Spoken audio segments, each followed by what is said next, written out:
afternoon. It is my pleasure to welcome you on behalf of the Nova Center for Business, Human Rights, and the Environment to our panel, Corporate Due Diligence in Contract Law and Company Law.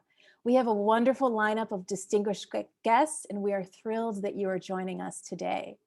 Before we begin, I'd like to inform you that this panel is being recorded, and the recording will be made available in the coming days. This is the third webinar in our series, Business, Human Rights, and the Environment in Europe, Connecting the Dots. This series would not have been possible without the support of the Portuguese Presidency of the Council of the European Union and a number of partners, including the Portuguese Ombudsman's Office, Provedora de Justiça, I hope I said that right, the British Institute of International and Comparative Law, Teaching Business and Human Rights Forum, and Nova for the Globe. I would also like to acknowledge Claire Bright, our resident director of Nova BHRE, and to thank our chair, Lise Smit, Laura Inigo Alvarez for being our behind the scenes hostess extraordinaire, as well as our information technology and communication teams. My name is Eleanor Lumsden. I am a tenured law professor from Golden Gate University in San Francisco, California, and I now live in Lisbon. I served as a guest professor last year at Nova School of Law, and I'm pursuing my PhD in Law and Tech. I am also a research associate of the Nova Center on Business, Human Rights, and the Environment, and Sadish. It is now my distinct pleasure to introduce our speaker, His Excellency, Secretary of State João Torres, the Portuguese Secretary of State for Commerce, Services, and Consumer Protection. João Torres, or in full, João Veloso da Silva Torres, was born on April 24th, 1986 in the city of Maia, Porto, Portugal. He actually holds the office of Secretary of State for Commerce, Services, and Consumer Protection at the 22nd Portuguese Constitutional Government. He holds a Master of Science in Civil Engineering by the Faculty of Engineering of the University of Porto.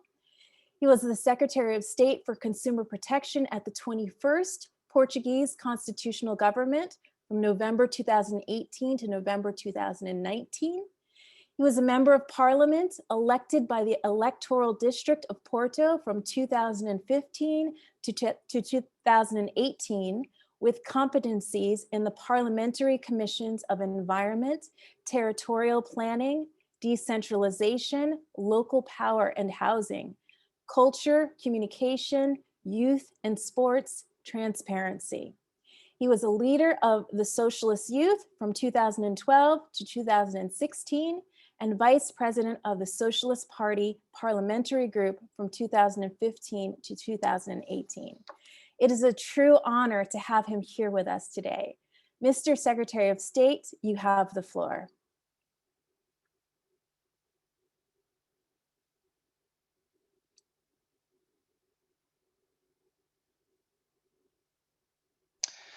So thank you very much. I'm sorry for this very short delay. Good afternoon, live from Lisbon. I would first and foremost like to thank the organization and especially Nova School of Law for the invitation that was so kindly addressed to me in a moment in which we are sharing the presidency of the European Council. It is with great honor that I join you today in the opening session of this seminar dedicated to the importance of corporate due diligence in contract law and company law. The ways in which we have evolved as a society, especially during the last decades, have brought about a digital revolution of sorts.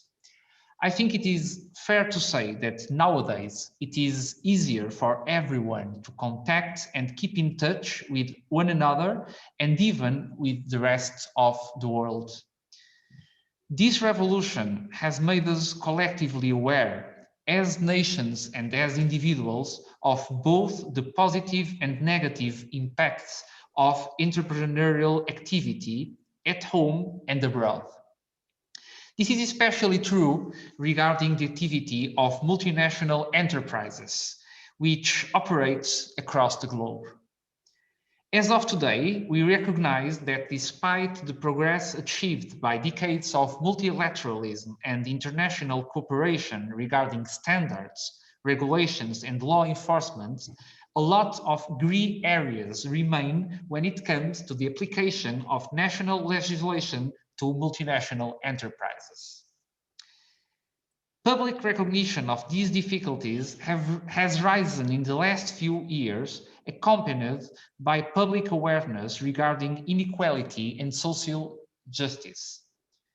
Such inequality has become more evident with the arrival of the COVID-19 pandemic, as the vulnerable became ever more vulnerable and their lives severely impacted by unregulated global supply chains, which in turn throw the defense of human rights into jeopardy. The issues that I just mentioned are not more visible in Portugal than in other parts of the world, nor can we ever hope to solve them in an isolated fashion as some of them occur on a global scale. Despite their magnitude, international entities such as the United Nations, the Organization for Economic Cooperation and Development, and the European Union itself have steadily begun building instruments with the goal of creating a level playing field for the activity of multinational enterprises among the world.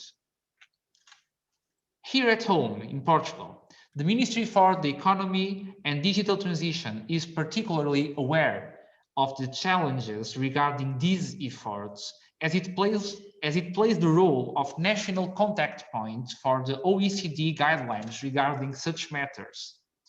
These guidelines consist in a multilateral agreement regarding the promotion of a comprehensive code of responsible business conduct, which several governments have agreed to carry out. As of today, 46 countries have adhered to these guidelines, including 12 non-OECD countries, which encourages us to confidently proceed with its pursuit. The OECD guidelines for multinational companies consist in a credible mechanism to fight the adverse impacts of the COVID-19 pandemic on human rights and to prevent increasing social inequalities, with the process of due diligence playing a major part on it. Essentially, it constitutes a series of guidelines for companies, providing a roadmap that businesses should follow in order to identify, prevent, and mitigate the current and potential negative impacts of their activity, while also accounting for how those impacts shall be addressed.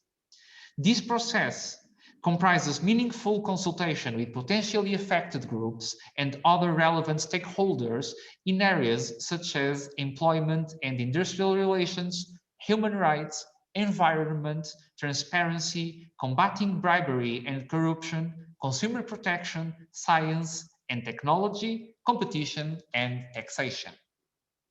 The European Union, as well as other global multilateral bodies and conventions, has adopted binding legislation to address human rights and environmental violations in the sectors traditionally worst affected, such as the extractive industries and timber.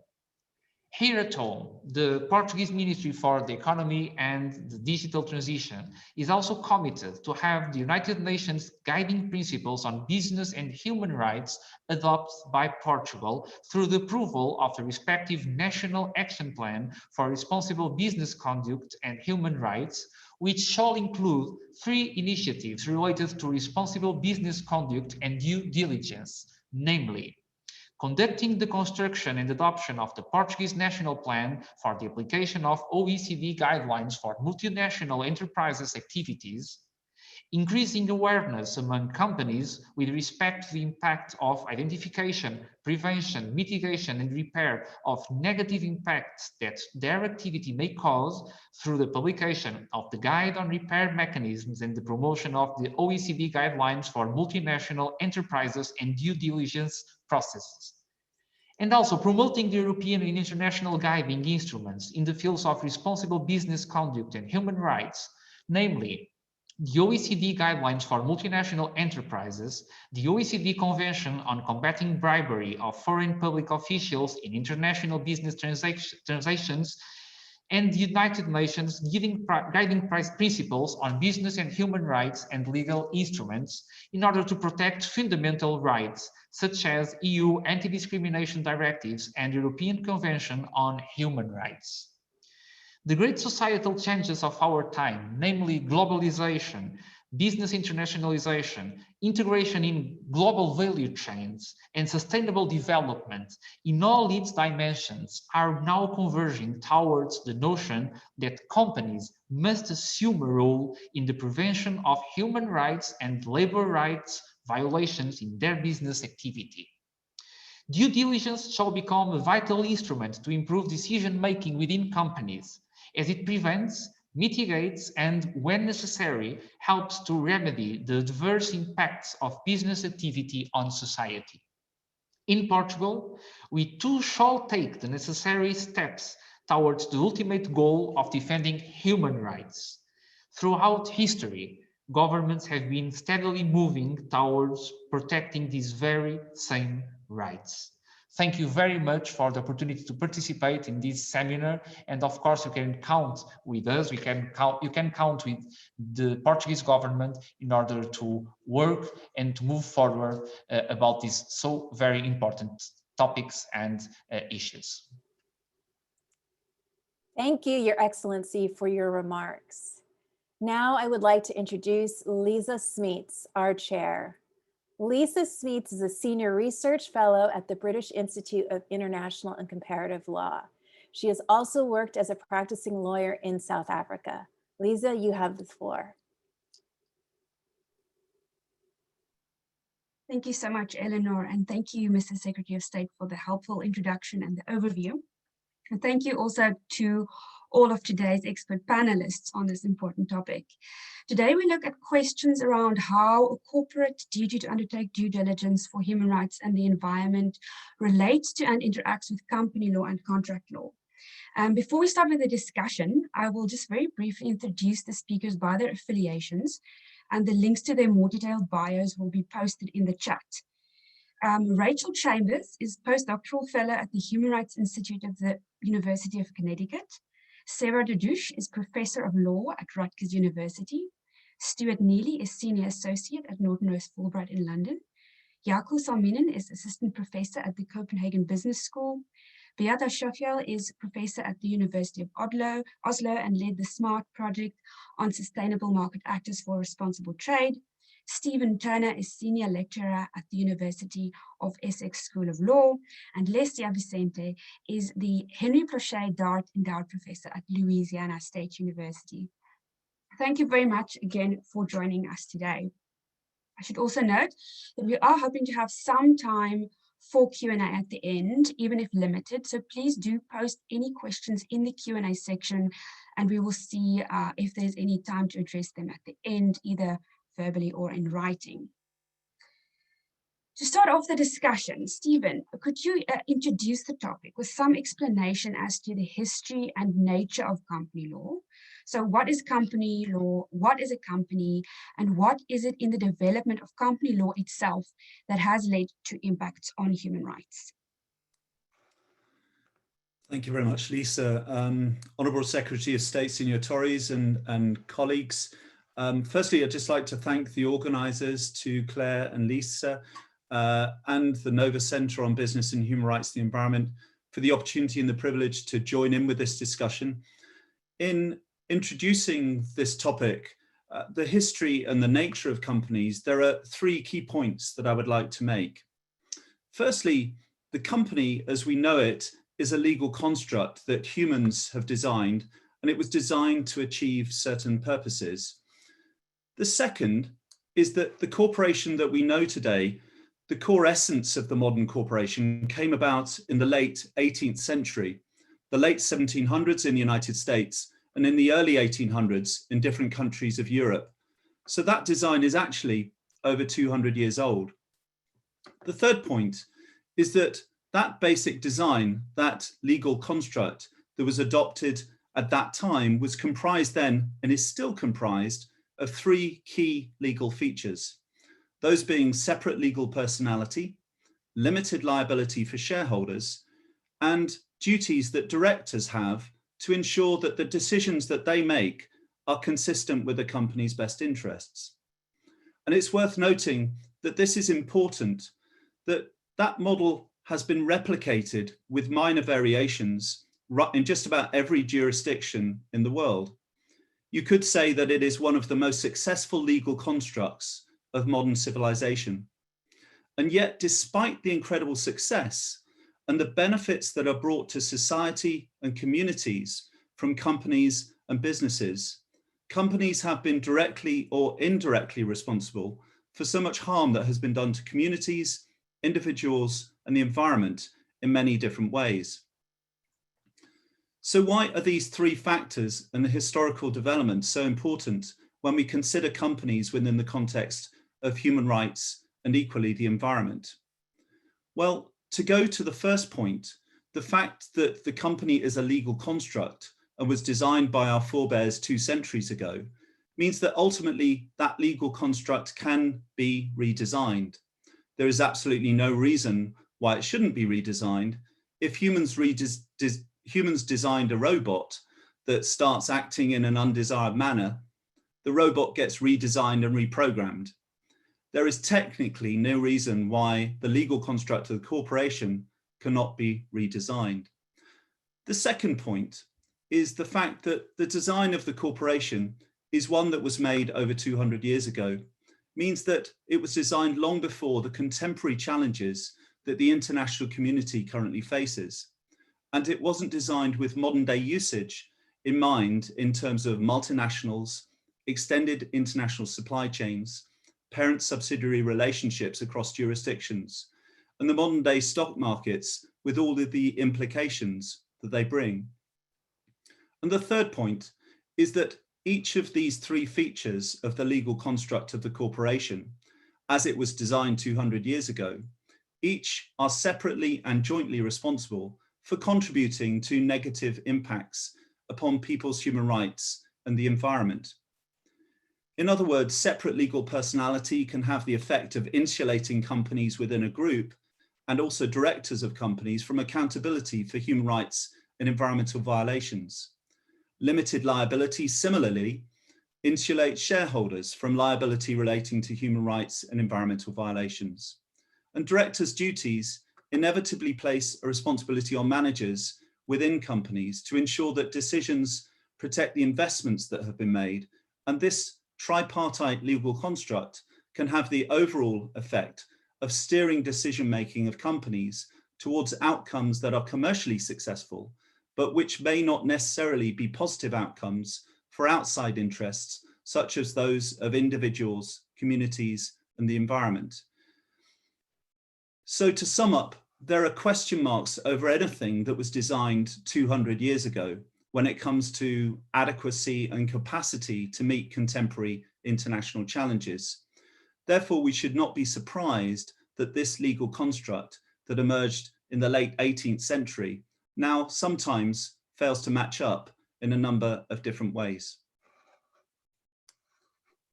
Thank you so much, Stephen. That's really helpful. And perhaps you could elaborate a bit further on how does this historical development interact with contemporary approaches to business and human rights, and specifically the idea of mandatory human rights due diligence? Thank you.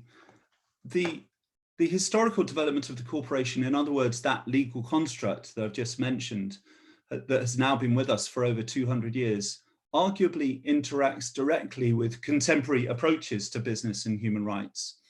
This is because whatever responses take place within the international community to issues related to human rights do so within the context of that legal construct of the corporation. In other words, the construct of separate legal personality, limited liability, and directors' duties.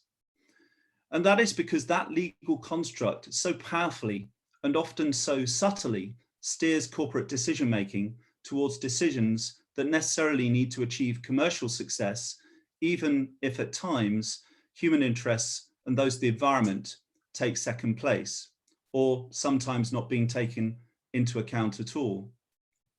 This helps us to understand the context in which human rights due diligence has evolved in two key ways. Firstly, it explains why corporations are legally predisposed towards decisions that are commercially orientated rather than necessarily an orientation towards human rights, the environment. But secondly, it helps to explain the historical development or the events that have led up to what we now understand as human rights due diligence, and now the debate about mandatory human rights due diligence. So when we take a step back and we look at the developments in this field, let's say over the last 50 years or so, since the UN really started actively engaging with this issue, we see the difficulties that have arisen owing to the power, the ubiquitousness, and sometimes the seeming inevitability of the legal construct of the corporation. There have been numerous types of non-binding initiatives or non-mandatory initiatives which have been useful in providing advances in this field. Even in the 1970s, the United Nations developed a code of conduct for transnational corporations. Later, there's been the Ceres principles, the UN Global Compact, the OECD guidelines that have just been mentioned by His Honourable Secretary of State. And on top of that, there are now the multiple accountability regimes that request that companies report on their human rights and environmental performance. And some of these are linked to stock market indices, such as FTSE for Good and the Dow Jones Sustainability Indices. But the reason why the historical development of companies and the legal construct of the company is so important within this context is that each of these elements of the legal construct of the company in all jurisdictions are hard law. Separate legal personality is hard law. Limited liability is hard law. Directors' duties are hard law. Therefore, for any corporate lawyer looking at the responsibilities that their company has, they will of course recognize and advise that ultimately their company needs to first to comply with the hard law as a priority. And this is so important when we consider John Ruggie's work and the difficult tasks that he faced. As a shrewd expert in diplomacy and pragmatism, he recognized that within this context, small steps were better than no steps at all. And he recognized that the international community is in fact a community that is made up of indigenous groups, vulnerable peoples, communities, but also it's made up of companies, company directors, shareholders, governments, and ultimately, if any progress is to be made, it needs to be a course that is charted that represents a pathway that all of those groups can ultimately engage with. And he recognized the limitations of public international law, and hence the protect, respect, and remedy framework, and ultimately the notion of human rights due diligence as it emerged as a pathway and a framework around which all of the above mentioned parties could potentially engage. It is therefore understandable that John Ruggie's recognition of the dangers of overambition could potentially disrupt and possibly destroy legitimate, gradual and progressive change. But arguably what the history shows us and the legal construct of the corporation shows us is that the pathway ultimately needs to be one that leads towards reform that has all of the hallmarks of that early historical development. In other words, it needs ultimately to create hard law. It needs to be ubiquitous in all jurisdictions. It needs to be part and parcel of corporate law and the way that corporate law operates. We can get lost sometimes in debates about the right approaches to reform. One of the things that the history shows us is that in whatever steps we take, we should never underestimate the sheer strength of that tripartite legal construct of the company, but also should never underestimate ourselves and the capacity that we have in the redesign of the corporation and what it should be. In exactly the same way that our ancestors over 200 years ago fashioned and designed what we have inherited as the company and company law. Thank you.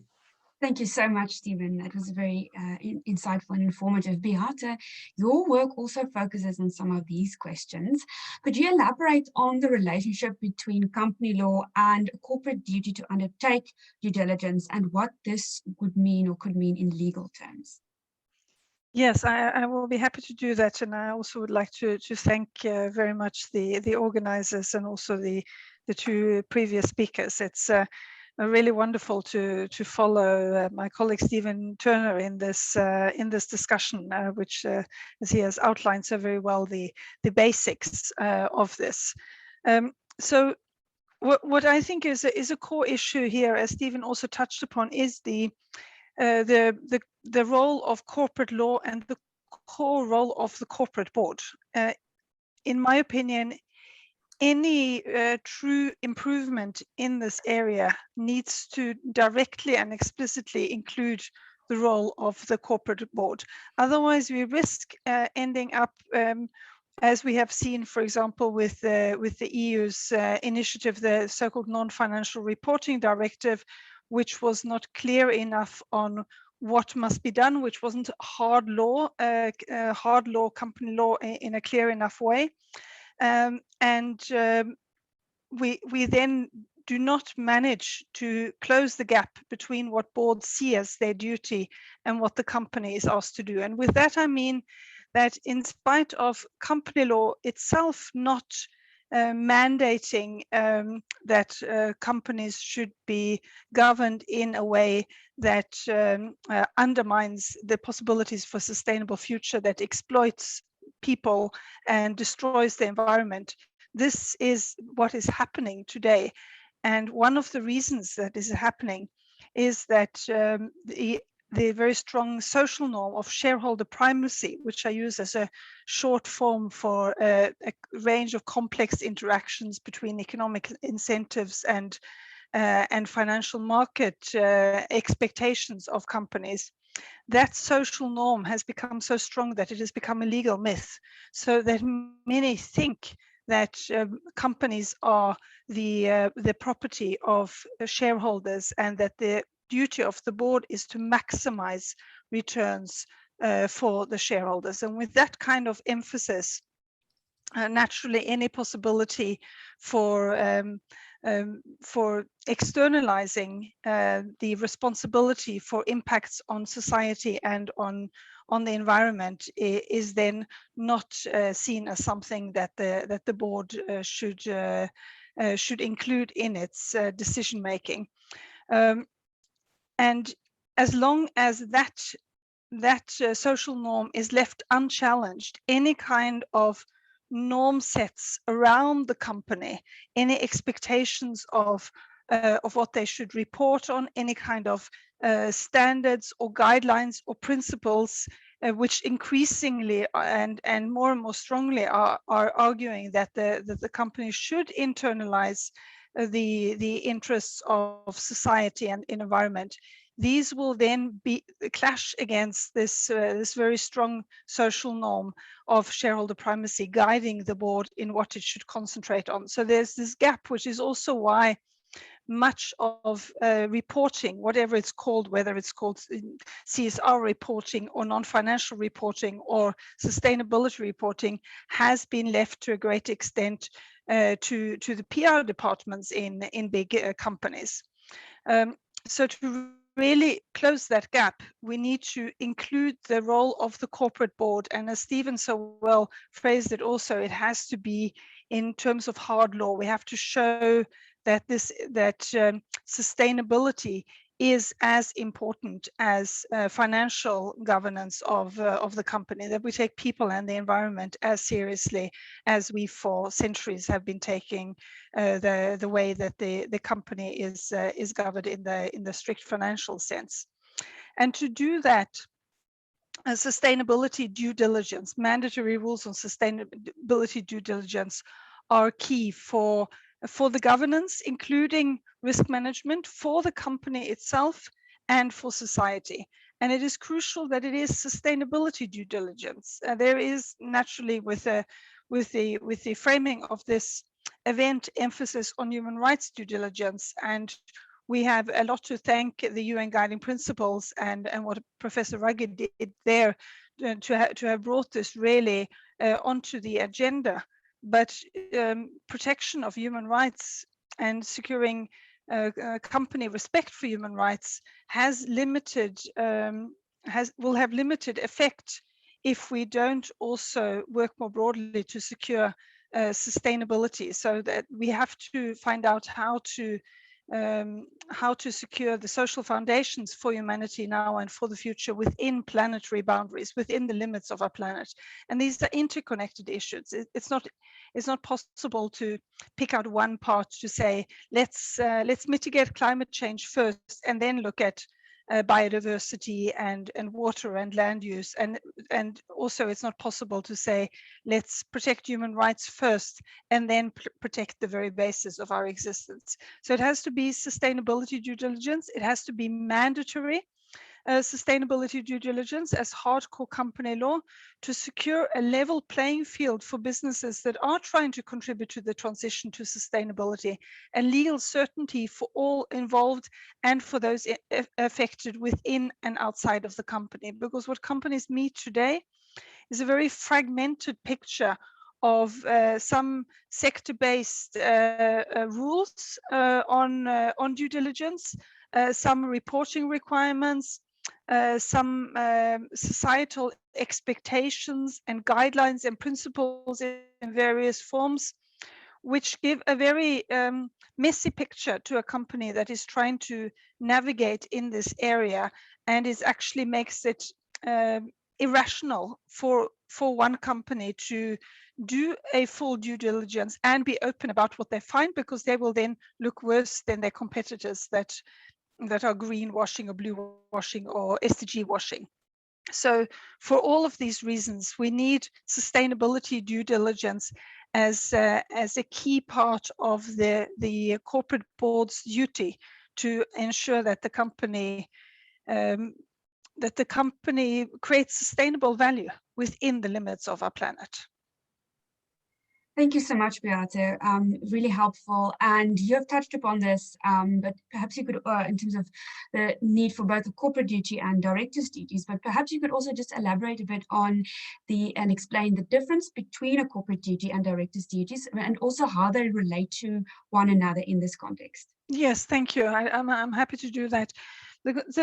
A corporate duty is important because it places the onus on the legal entity, which has a potentially everlasting life. So duties on board members, that will mean that board members that have left the company, they can of course still be sued for what they have done wrong and be held responsible for that.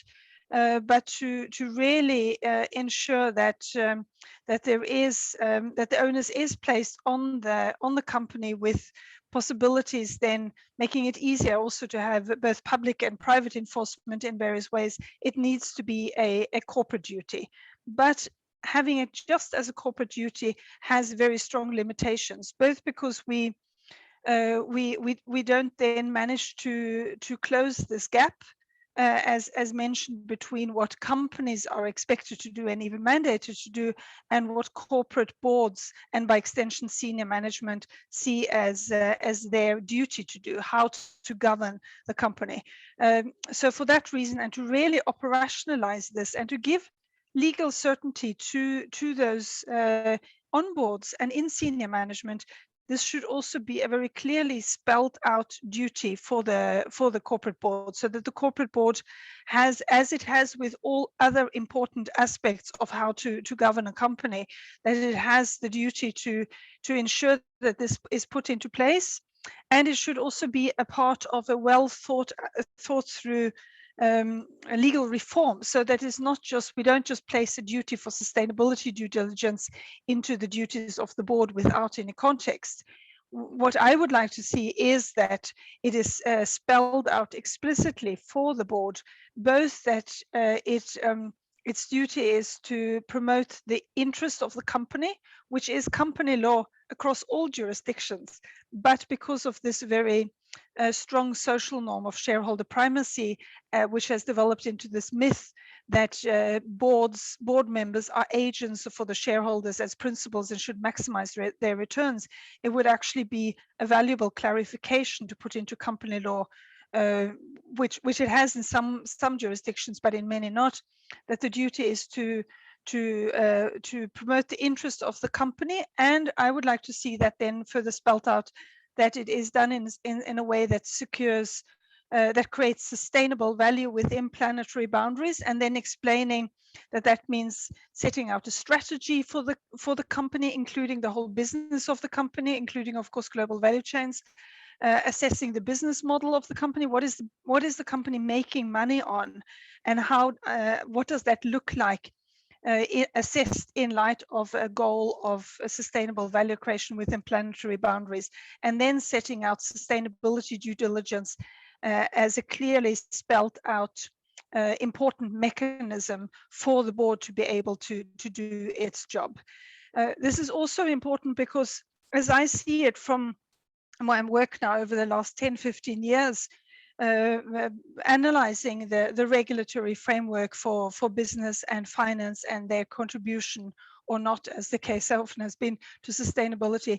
Corporate law and the key core duties of the board, they are the missing piece in regulation that is trying to promote sustainability. So in the EU's important initiative on sustainable finance, it won't work to its full effect if investors and fund managers and also banks, as they are increasingly regulated, are meant to assess the sustainability of their clients or their investment objects, project plans, unless that is based on reliable and relevant information from the company. That sustainable finance cannot achieve its goals. Sustainable public procurement cannot achieve its goals. The EU's initiative for a circular economy, trying to influence production and consumption so that it becomes more sustainable, that cannot achieve its goals fully unless we integrate this into the rules governing the key decision makers in companies. Thank you very much, Beate. So clear and so helpful. Lécia, turning specifically to this question of the implications of a corporate due diligence law internally within the company, namely the duties of directors and the board, what would be the impact of a mandatory corporate due diligence duty on the ongoing conversation about directors' duties in the context of shareholder value, and how would these developments interact? Sure. So thank you so much for inviting me. It is a pleasure to be here. And let me start with this. The COVID-19 health crisis has exposed how companies or business entities can relatively easy shift their businesses' negative impacts to other jurisdictions without being held accountable. And the COVID-19 crisis has also shown that not all businesses have taken steps to mitigate this crisis' adverse effects on workers and supply chains. There are many reasons why companies have not taken those steps, possibly because the economic infrastructure was not resilient enough, or governmental support to these undertakings was not sufficient and systematically provided. And it may be also the case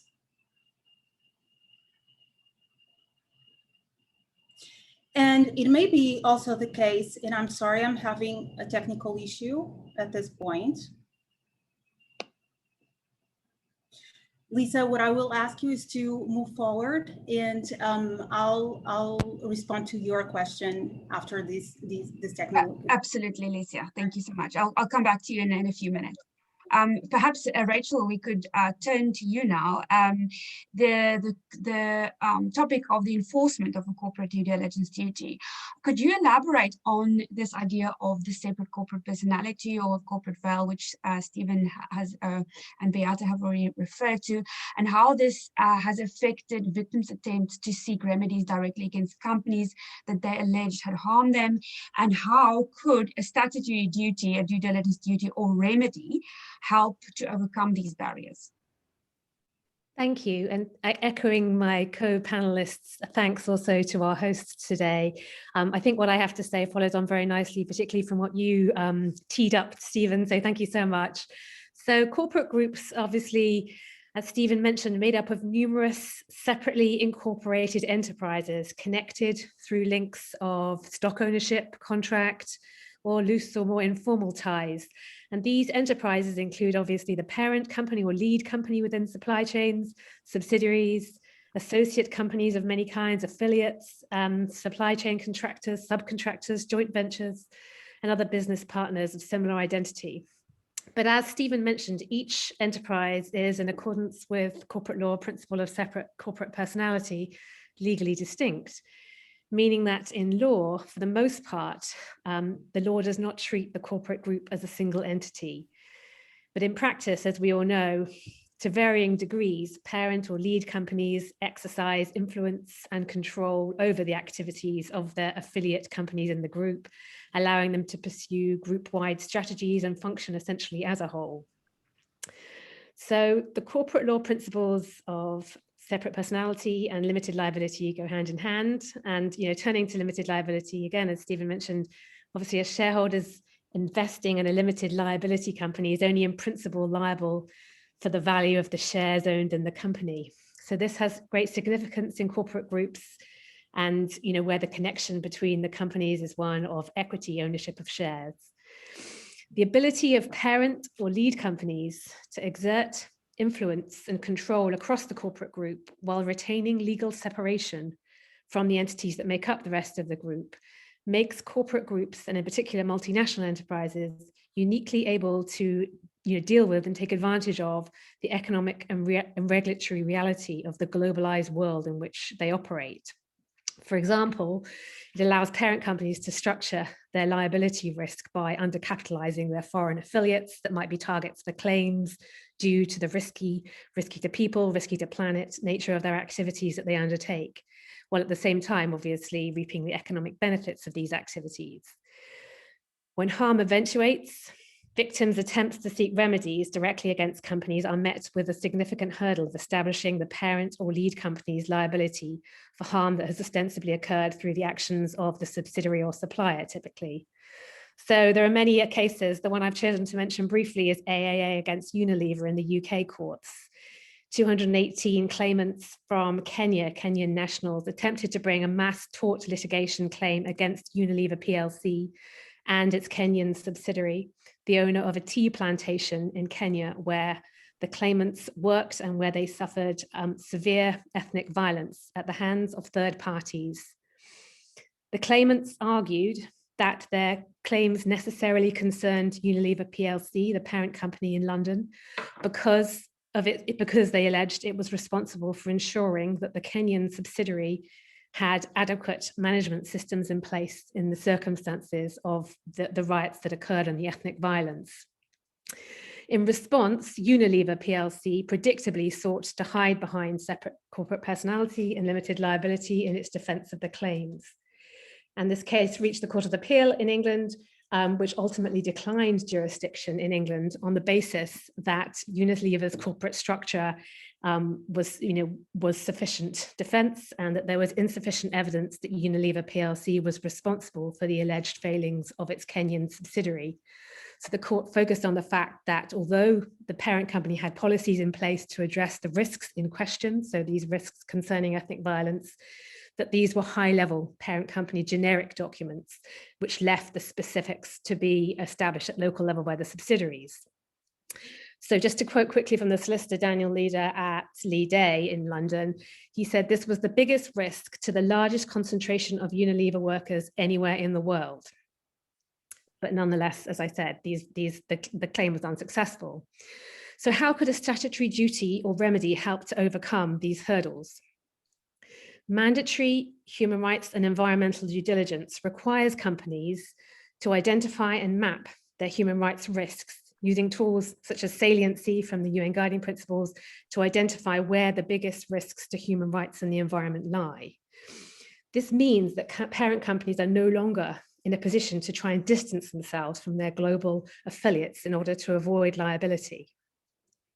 But will the process of human rights and environmental due diligence alone be enough for claimants to succeed in getting over the significant hurdles that separate personality and limited liability present? In the UK, the Supreme Court has recently widened the test for direct liability of parent companies in the well-known case of Lungowi and Vedanta, which many on the webinar will be familiar with. Looking at this relationship between the parent and the subsidiary and the particular operations that cause the harm, and asking whether the parent company had undertaken a sufficiently close intervention into these operations of the activities of the subsidiary to attract the requisite duty of care. So this is a sort of positive development. However, establishing that intervention, that close intervention, remains a major hurdle for victims. As we know, only 2 cases have been successful at trial, one a domestic case in the UK, Chandler and Cape, and then recently a Dutch case for Nigerian farmers against Shell. So coming back to these mandatory human rights and environmental due diligence laws, claimants may be helped in getting over the separate personality limited liability hurdle if civil liability is included within the law. Obviously, we have different models for these laws currently in discussion and at various stages within the legislative processes around Europe at the moment. And when civil liability is a component present, the question is, on what basis will the parent company face potential liability for harm that occurs through the actions of subsidiaries or suppliers? The laws that we see at present, greatly differ in this respect. The German proposed law does not address civil liability at all. The French duty of vigilance law expressly links the specific duty of vigilance to the general tort provisions in the French Civil Code, but this is fault-based liability, requiring in terms of causation that a company's failure to establish or effectively implement a duty of vigilance plan, that being the breach, caused the damage. In practice, as our esteemed host Claire Bright and her co-author Nicholas Bueno wrote in their excellent article on this, this is complex and likely to be difficult to prove, they say, and I agree, when a subsidiary or business partner is the primary perpetrator of the human rights violations. So, in terms of, we obviously have the draft treaty, and this has its own processes in place here. So it provides, a failure to prevent offence, but in order to establish such an offence, there has to be certain links between the parent company and the harm, and the treaty is drafted using the terms causing or contributing to the human rights abuse in 2 different situations. The first, based on control, so the parent company must legally or factually control or supervise the entity that caused or contributed to the harm. The second determines liability based on whether the company should have foreseen the risks of human rights abuse occurring in the conduct of the business activities in question. Certain UK commentators, as some of us on this webinar know very well, have put forward a failure to prevent model that does not contain such limitations. So I think this is the most ambitious model to date, but at the moment is very much a sort of proposal that hasn't come forward as a draft law as the other examples I've given have. But this, overcomes the difficulties of separate personality, limited liability by shifting the burden of proof to the parent company when harm is proven, requiring the company to prove that it acted with due care to prevent human rights and environmental impacts through its human rights due diligence. Hope that helps to answer your question. Thank you so much, Rachel. That's very helpful. And before I turn back to Lécia, I just have one follow-up question for you, actually, and that is, you have recently completed a very comprehensive study on the role of the regulator in enforcing a possible mandatory human rights due diligence law, and that was obviously in the UK context, but because many of the principles and practicalities would also apply in an EU context, given the nature of companies as creatures of statute, what could be the role of regulators to enforce corporate due diligence duty as a standard of care? Thank you. I realize I've talked a lot, so I'll be relatively brief here. I will drop the link into the chat of the report that you mentioned, and thank you for raising it. So based on the UK law that I mentioned just a moment ago, lawyers from Kingsley Napley in London, Sophie Kemp and Catherine Tyler, and myself conducted research about what a regulator could do in this field, interviewing numerous parties last summer, and obviously drawing research conclusions. We essentially view the regulator's role as twofold. Firstly, in respect of the human rights and environmental due diligence procedures themselves, i.e. ensuring either through a complaints process or through examining a sample of reports on human rights and environmental due diligence that the process has occurred. But secondly, in situations where harm eventuates, despite obviously the efforts in regard of human rights and environmental due diligence, that there should be, on the regulator's part, the ability to examine what's happened, to investigate, and ultimately to apply civil penalties, rising up to criminal penalties in situations of serious human rights violations. Now, this is obviously a proposal based on Kingsley Napley in particular's great experience on working with regulators and understanding how regulators have been used to curb excesses of corporate misconduct in the UK, as well as situations where regulators have been less effective. What I wanted to mention briefly before I close is that I think it was just last week we saw 4 Dutch political parties put forward a proposed law, a draft law in respect of human rights due diligence in the Netherlands. And to give a plug to the blog on the Nova website from Joseph Wild-Ramsing and his colleagues, obviously the law is currently, I think, just in Dutch, but there's an excellent blog to be found on the Nova website. And what we see there is the most advanced proposal yet for a regulator to work in this space. So crucially, the regulator that's being put forward in the Dutch model does not incorporate those powers in respect of harm occurring. So the investigating and potential penalties for harm that's occurred. But nonetheless, and importantly to your question, Lise, the proposed regulator in the Netherlands would be examining the human rights due diligence that has taken place, receiving complaints if there has been insufficient due diligence, and holding a positive role, what's sometimes called dynamic standard setting, whereby good practice from corporate human rights due diligence is shared and whereby the law is developed to give companies further guidance on what it is exactly that they're supposed to be doing, what good looks like, so the kind of carrot and stick approach, which in this way, I think we can see the draft law incorporating, a role for regulators in enforcing a corporate due diligence as a standard of care. So really starting to flesh out what that duty of diligence would look like, through working with companies, both in that carrot and that stick capacity. Thank you so much, Rachel. And Lécia, if it's okay, could I come back to you now? And I'll hand back over to you on this question relating to the potential impact of a mandatory due diligence duty on the director's duties conversation. Thank you so much. So my screen is up and running. So, and I want to tie my presentation to what Beate said about the board of directors. I think that we have to think about the business judgment rule, that is the freedom that the board of directors has to make decisions, provided that it is within their business judgment. And it is really difficult to determine when is it that something falls outside of it. So as I was saying, the COVID-19 health crisis has exposed how some business entities can relatively easily shift their businesses' negative impacts to other jurisdictions without being held accountable. And the COVID-19 crisis has also shown that not all businesses have taken steps to mitigate this crisis' adverse effects on workers and supply chains. There are many reasons why companies have not taken those steps, possibly because the economic infrastructure was not resilient enough, or governmental support to these undertakings was not sufficient and systematically provided. Or it may be that mitigating such negative impacts on third parties may not have been a priority of those businesses. This is an inquiry that avails itself to empirical study.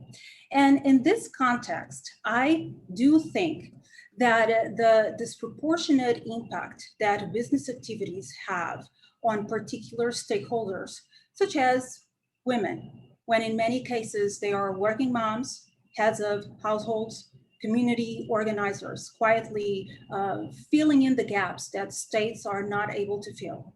I also think about the environment and the negative impacts that climate change has on states' economies and the lives of millions of people worldwide, many of them living below the poverty threshold. And if we understand that due diligence is the business's obligation to take all proportionate and commensurate measures and make efforts within their means to prevent adverse impacts on human rights, the environment, or good governance from occurring in their value chains, and to address such impacts when they occur, as it is outlined in the annex to the European Parliament resolution of March 10th, 2021, with recommendations to the Commission on corporate due diligence and corporate accountability. In that case, the question is, what should corporate board directors do? And in so doing, what should they prioritize? And I think I would get different answers to these questions depending on what side of the Atlantic I am. However, it is inevitable to think about the scope of the directors and officers' fiduciary duties, like on this side of the Atlantic, we refer to directors' duties. So directors' fiduciary duties consist of two main duties, the duties of care and loyalty. And then there is the duty of good faith, which I include in the duty of loyalty. And shareholders hire directors to act in the interests of shareholders. And shareholders are interested in a profit maximization. They want the company up and running, and they want to get profit. In 1970, Milton Friedman published a piece in the New York Times where he wrote that the manager's primary responsibility was to the corporation owners, the investors. He wrote, there is one and only one social responsibility of business: to use its resources and engage in activities designed to increase its profits so long as it stays within the rules of the game, which is to say, engages in open and free competition without deception, fraud. However, we all know that we are living in a post-Milton Friedman world. Directors cannot ignore that the world has changed and that investors want accountability, especially when responding to negative impacts deriving from climate change, supply chains, or discrimination. Investors demand accountability, not because that goodwill is an expression of the investor's own self-interests, as Milton Friedman would put it, but because ultimately they understand that businesses, particularly publicly held corporations, have a political role. If businesses have a political role, then the manager's role can be political too. And if the manager's role can be political, then making profit may not be the only aspect of the business that managers will consider. There are recent examples that illustrate the extension of the scope of corporations' duties of care. Rachel has referred to some of them. For example, on January 29, 2021, the Court of Appeal of The Hague ruled that Shell's Nigerian subsidiary was liable for the damages caused by oil spills from underground pipelines and an oil well in Nigeria. The plaintiffs were 4 Nigerian farmers and friends of the earth, and the court considered Shell Nigeria liable and held that Shell Nigeria and its parent company should build a better warning system in one of the pipelines to timely detect future leaks and limit environmental change, environmental damage. There is another example. More recently, on February 12, 2021, the English Supreme Court judgment in Okpabi and others versus Royal Dutch Shell PLC and another unanimously ruled that the plaintiff's case should proceed because the parent company owed a duty of care to plaintiff's Nigerian citizens for the alleged environmental damages and human rights violations by the Nigerian subsidiary. And again, an interesting case more recently, even on March 19, 2021, there was a class action involving more than 15,000 Indonesian farmers. And the Australian Federal Court found that a PTTEP Australasia had breached its duty of care to Indonesian seaweed farmers when it failed to prevent a massive oil spill that traveled into Indonesian waters and destroyed the seaweed crops and livelihoods of West Timor farmers.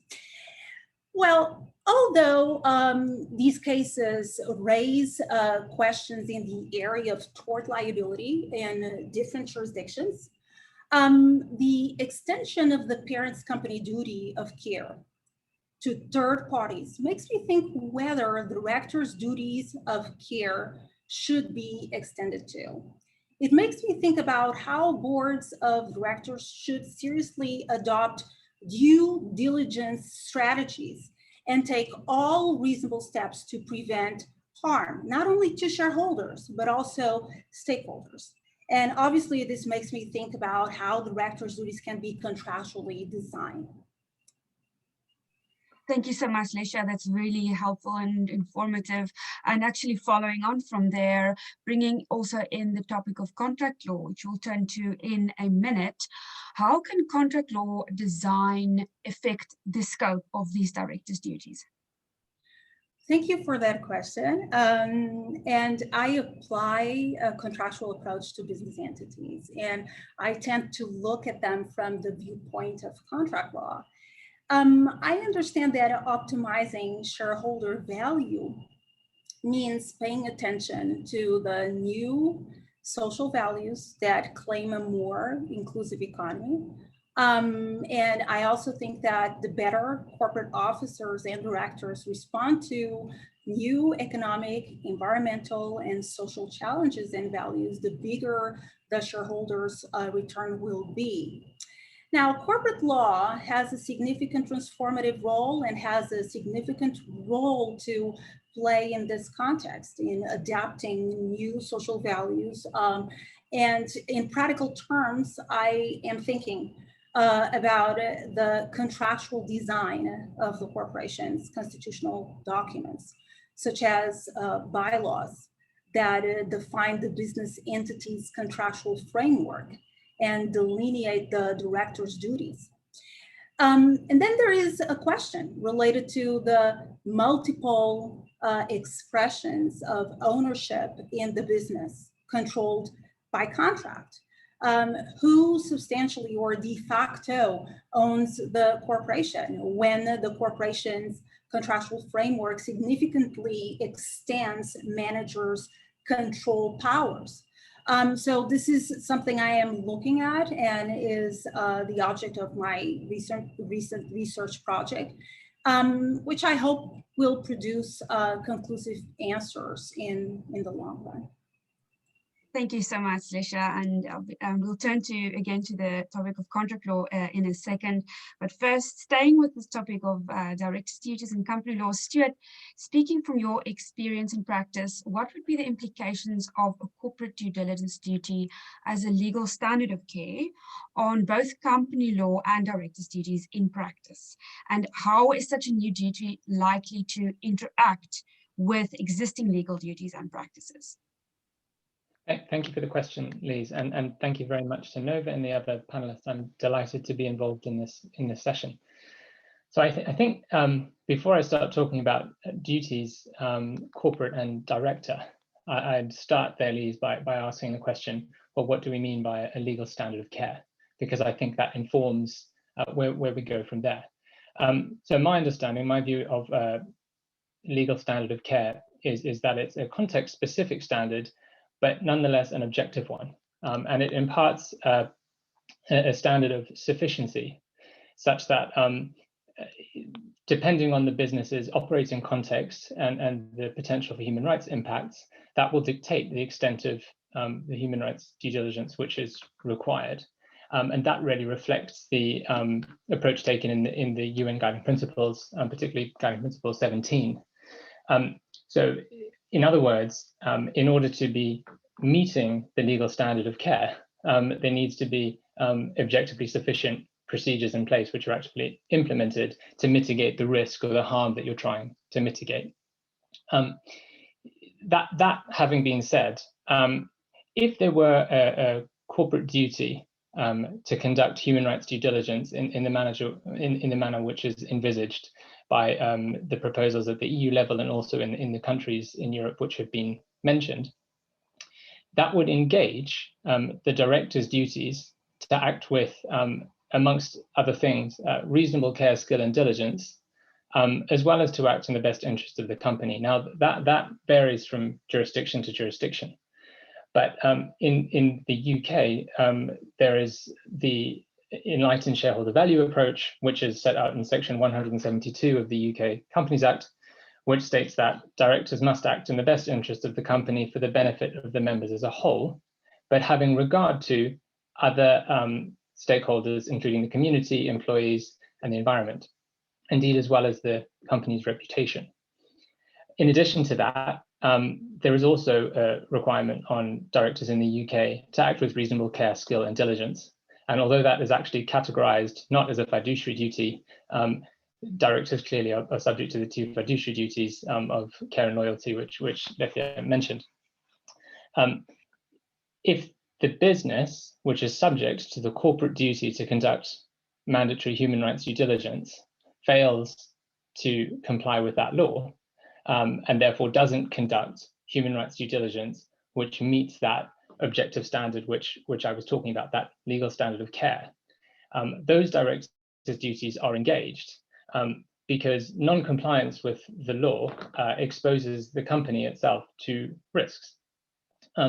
There are some interesting cases in this area, and they confirm that the director's duties to the company include a duty to ensure that the company is complying with law. So in 2013, there was a derivative action successfully brought against a German manufacturer for failing to put in place effective global anti-bribery management systems. So that was a claim brought by the shareholders on behalf of the company against the directors, following a significant fine against that company of 800 million, I should add. And that highlights how non-compliance with a duty by a company does naturally engage the director's duties, provided that the risks to the company are sufficiently severe. So in the context of a mandatory human rights due diligence law, the risk of that, those risks to the company could include a claim by rights holders, or as is envisaged by the laws which we've been discussing, the creation of a regulator which is responsible for enforcing that law, with the power to then take action against the company. And the current German proposal envisages that a fine could be sort of up to 2% of the company's turnover, which reflects the sorts of fines that you might get in the anti-bribery context, or indeed in the context of data protection and GDPR. So if the directors fail to supervise and have oversight of the company's compliance with that law, that raises issues about whether or not they are acting in the best interests of the company, and indeed whether they're acting with reasonable care, skill, and diligence. That is confirmed by cases in the US. There's cases called Caremark and Marchand, which confirm that directors' duties do extend to ensuring that a company complies with law. What is the extent of that requirement? It depends really on the jurisdiction you're talking about. In some jurisdictions, you have a two-tier board where directors there's a supervisory board and an executive board, and the executive board is responsible for the executive management of the company, and the supervisory board is more responsible for ensuring that the executive team complies with their duties and is managing the company appropriately, including managing legal risk. But nonetheless, directors are all subject to the director's duties we've been talking about. So the case of Caremark, for example, confirms that directors can be liable if they fail to take steps to ensure that companies are complying with law. It is a difficult test, and clearly directors cannot, in terms of the degree of granularity of information that is provided up to the directors, which they need in order to make the decisions they make, really you're talking about strategic matters, but also sufficient information to make sure that the directors understand that the company is complying with the mandatory human rights due diligence law. So that would be understanding the company's key risks, understanding how the company is implementing its human rights due diligence strategy, understanding whether or not the process of conducting due diligence has identified any issues, and how those issues are being remediated.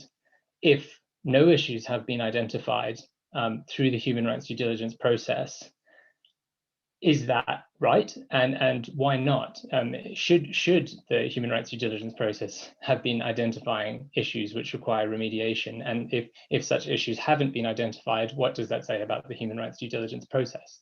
So these are all questions which you would say, if a company is subject to a mandatory human rights due diligence law, you'd expect directors to be asking in order to discharge their duties to act in the best interest of the company.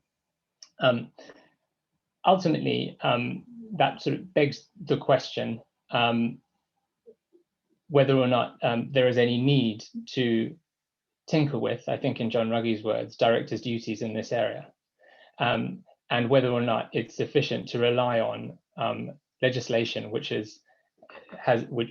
presents sufficiently serious consequences for the company in order to naturally engage those directors' duties in response to that law and ensuring compliance with it.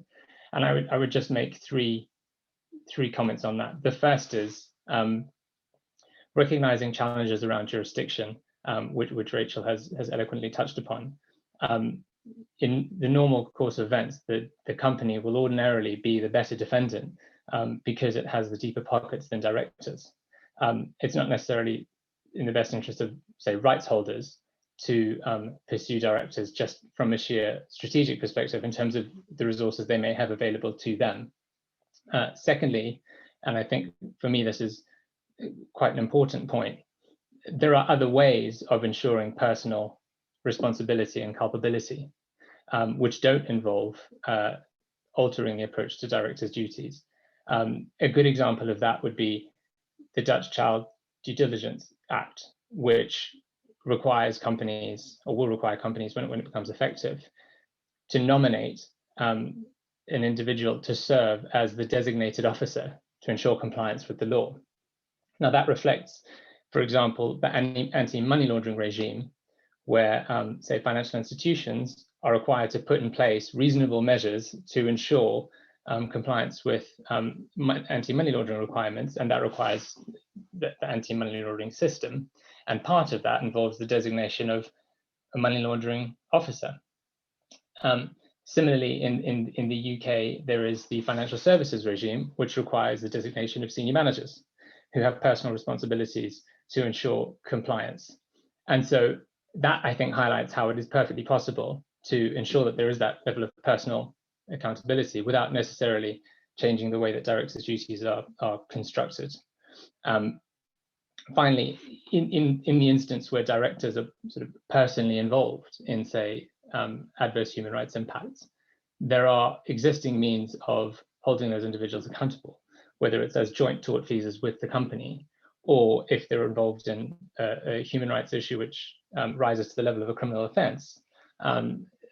For the same offence, the director could be liable for the same offence if they consent or connive in that offence. So whether it's civil liability or criminal liability, it is possible to hold directors to account for their own personal conduct as well.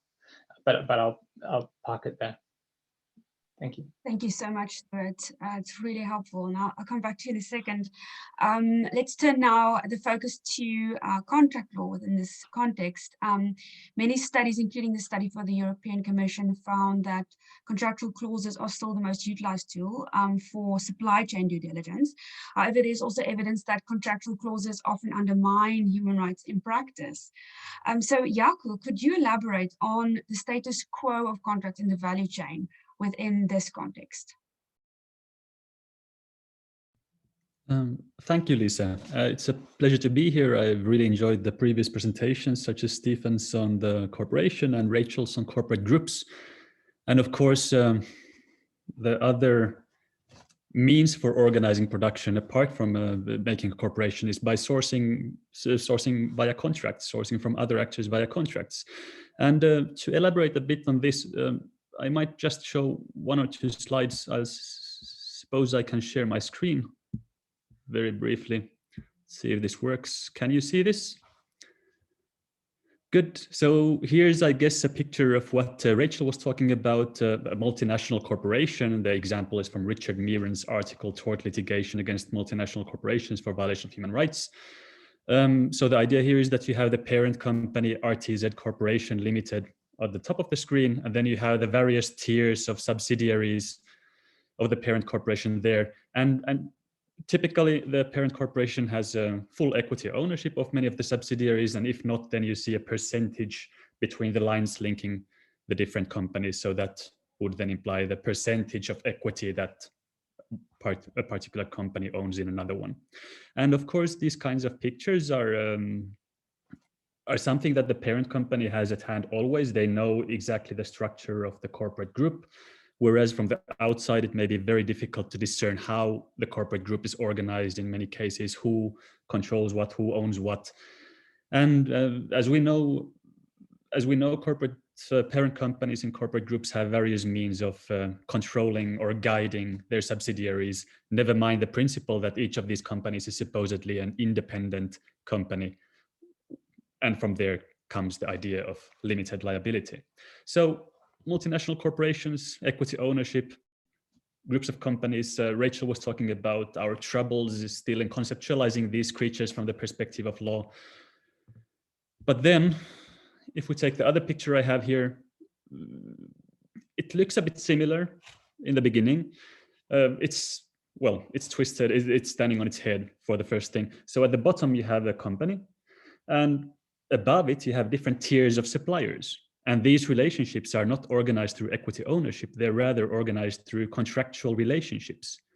So instead of using corporate law, equity ownership as an organizational principle, you have a supply chain of several tiers organized around the principle of contractual relationships.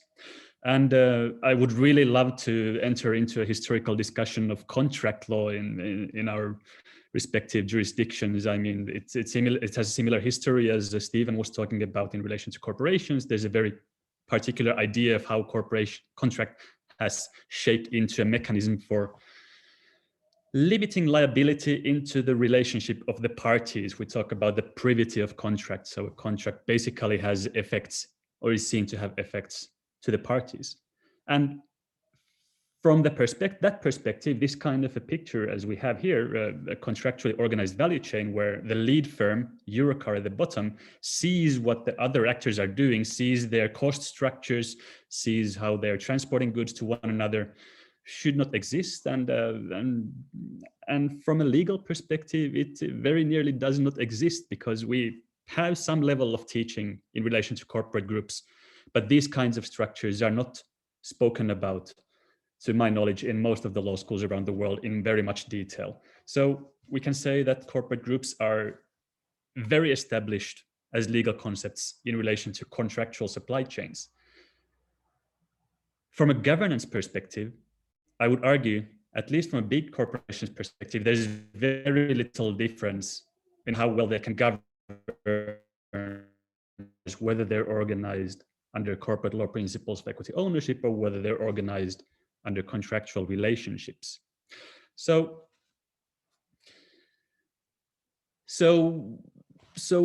we have companies such as BMW claiming that they have full transparency over their 12,000 suppliers in 70 different countries. And that's one of the examples we have of these supply chains. They use this very open in their marketing. And then we have other companies like the global transport giant Maersk, who says that because of the transparency that different contractual mechanisms enable in these contractually organized supply chains, then companies like Maersk can integrate into BMW's 12,000 suppliers in 70 different countries and start organizing transport in a way that they see can reduce carbon emissions throughout this particular supply chain.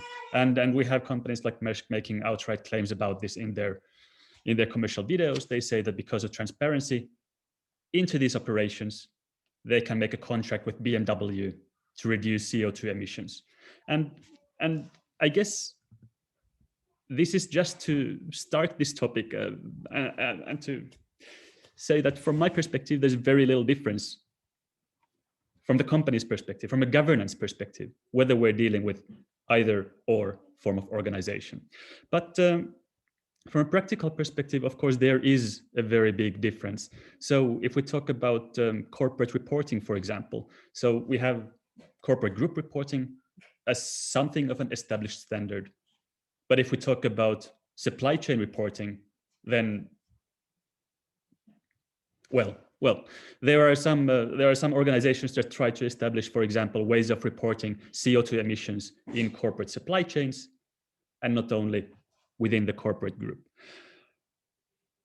And the problem, of course, is that with contracts, companies can outsource production overseas. They usually do this to gain some kind of a competitive advantage, for example, cheaper goods. But at the same time, when they outsource production overseas, they outsource the externalities of this production, whether they are increased carbon emissions in countries that don't have access to clean electricity, or whether they're outsourcing social labor challenges when they outsource production to countries where, for example, labor standards are not as high as in the lead firm's own jurisdiction.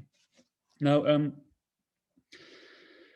how do corporations do this? There was a lot of talk about codes of conduct in the European Commission's report, for example. All companies, I suppose, nowadays have a code of conduct that they expect their suppliers to follow. But when we're talking about the kind of governance that big companies exert over their supply chains, codes of conduct typically are not enough. And why is this? If you have suppliers located in other jurisdictions, they typically operate on other kinds of standards. They may not have the financial, technical, procedural means of putting in place the standards that the lead firm expects. And thus, we typically, if we want to have effective governance of contractual relationships, then we need to have transparency between all the actors involved.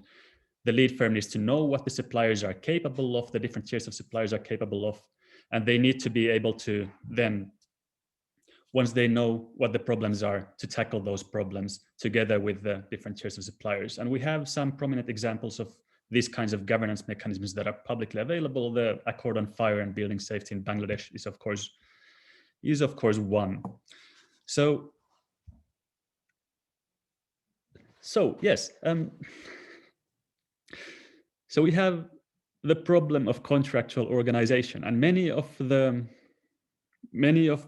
transnational sustainability laws that have been discussed in the recent decade, and for example, the European Parliament's report for drawing up a directive to the European Commission try to tackle, of course, contractual organization to some extent, but we're still very much trying to come to grips with these forms of organization. And it seems that, well, it seems like there's much more work to do in relation to getting an idea of what kind of a mechanisms would work in relation to contractual organization than in relation to, for example, subsidiaries and so on. Thank you, Jaakko. Oh, sorry. Yes, sorry. I was actually just that really links in with the question that I was just going to follow up with on in terms of what you were saying about the existing studies on new regulations. And I was just wondering, how would you anticipate that these organizational structures and contracts would change if there's a mandatory due diligence duty? But please go ahead. I think you were going in that direction anyway. I was going in that direction, and thank you for the question. I was just about to, before saying that, to mention that also many of the cases we're talking about today, for example, Lungowe versus Vedanta, they're founded in the tort of negligence, and basically they should be applicable in contractual context also, but there are of course differences, and this is highly unclear. I don't think we have as clear precedent, but we have some cases that have sort of tried to push the situation to that also. But if we would have we have examples where lead firms are required to, well, are liable for their supply chains. Product liability is one example. And I don't want to elaborate on that too much here. We have limited time. But if we were to have a due diligence law. Let's take the French loi vigilance, the French law as an example, and let's say that would be extended also to small and medium-sized enterprises, as the recommendations for drawing up a directive by the European Parliament seem to be going a bit more towards that direction. So if we would extend this requirement of governance not only to a handful of big corporations, but only to smaller and medium-sized corporations, from the perspective of big corporations, of course, I don't see this would be a problem, or this kind of regulation is a problem. They already have such transparency throughout their contractually organized supply chains. As we know from various examples, we know mesh, we know the garment supply chains in Bangladesh, the Bangladesh Accord regulation. That's not problematic. From smaller companies, of course, this might be more problematic. We can imagine different kinds of solutions. For example, them joining up in a sectoral instrument such as the Bangladesh Accord, that's then a collective of actors trying to work together to govern the ills of contractual suppliers.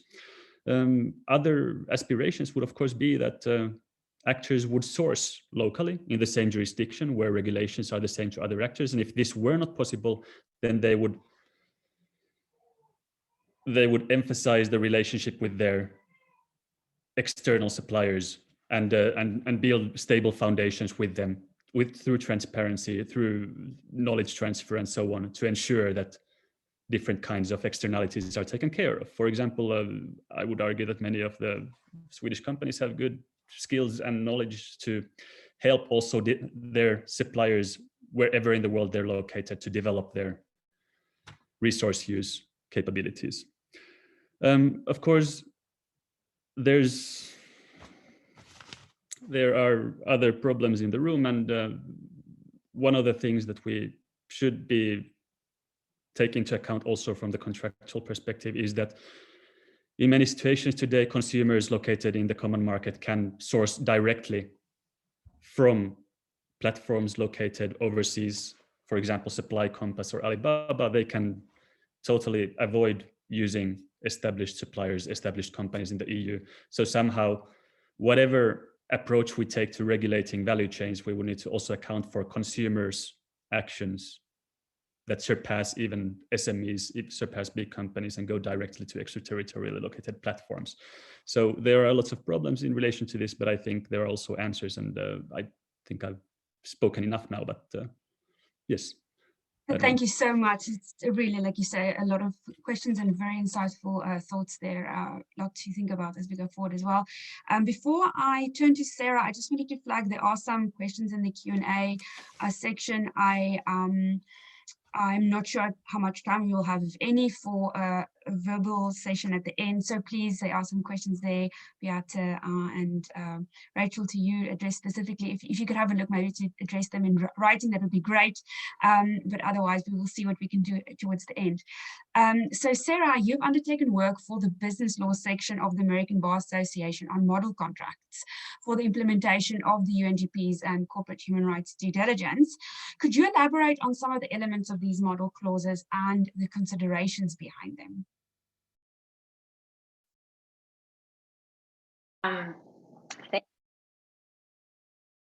Sorry, Sarah, it seems there's an issue with your sound. You don't seem to be on mute, but I wasn't able to hear you.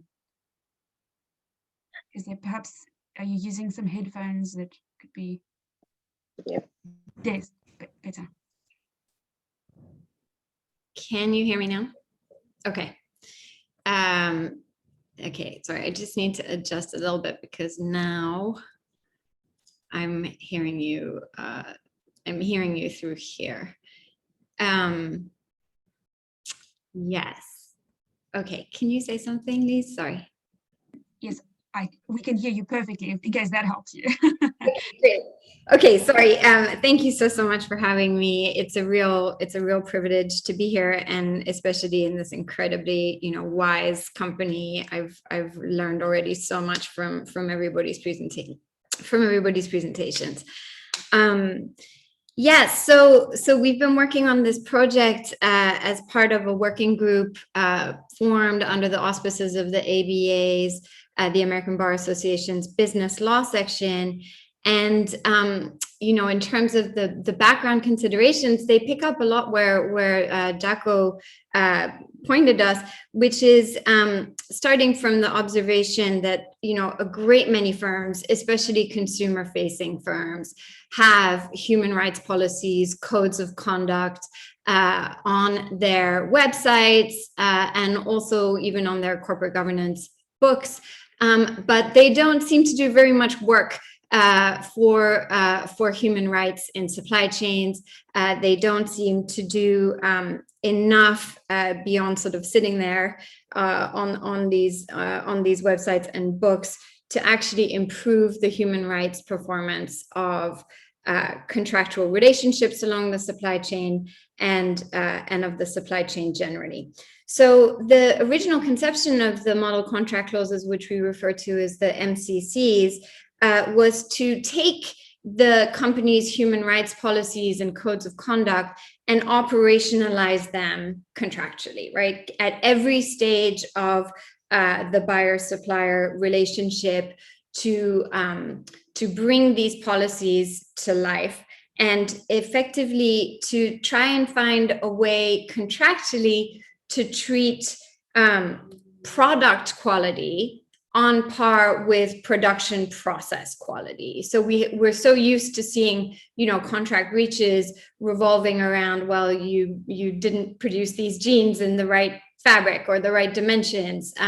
We're not so, or a soccer ball, as the example that the working group likes to use, being, perfectly stitched and kicking perfectly, but actually having been sewn by child labor or by workers who are undercompensated or working in unsafe working conditions. So part of a big contribution of the first version of the model contract clauses, which was published in 2018, was to seek to find a way to put production process quality on the same field contractually as product quality. The MCCs 1.0 were published in 2018, and very quickly we started to have conversations about, well, the MCCs were really drafted on the assumption that the supplier and the behavior at the supplier level was the main cause of problems in terms of human rights in the supply chain. And that, it turns out, is not correct, right? There are many ways in which the buyer's behavior and the buyer's purchasing practices in the language of the UNGPs and now the EU directive can cause or contribute to adverse human rights impact. And so version 2.0, which we just published, really seeks to fill that part in of the puzzle of human rights performance, which is to say the buyer's piece of the puzzle, and to address purchasing practices that can cause or contribute to adverse human rights impacts, like unfair pricing terms, payment terms, poor forecasting by the buyer, changes, modifications to the contract that are unilateral and don't actually facilitate the suppliers being able to meet the buyer's own human rights expectations, and also irresponsible exits. And this has been particularly pronounced in the context of COVID, of buyers abandoning their suppliers through a often problematic use of force majeure clauses in their contracts. So version 2.0 really seeks to expand the problem from just bad suppliers to also, problematic purchasing practices, and adopts a shared responsibility approach, making buyer and supplier contractually responsible for the human rights performance of the contract. And the main way that we do that, and for purposes of our discussion, is by integrating human rights due diligence principles into every stage of the buyer-supplier relationship, translating those human rights due diligence principles from the UNGPs, from the OECD guidelines, into contractual obligations that are assumed by both the buyer and the supplier. So as far as like the big elements and background consideration, that's really what I wanted to deposit. And also to add, they're not perfect. They haven't been road tested. They were just published, 2 weeks ago. But we feel that it's a really helpful start to hopefully having a meaningful conversation about what it looks like to contract and to organize your supply chains against the backdrop of mandatory human rights due diligence legislation. Thank you so much, Sarah. That's really helpful. And perhaps you could also just elaborate on two particular questions which have arisen in the context of contractual clauses.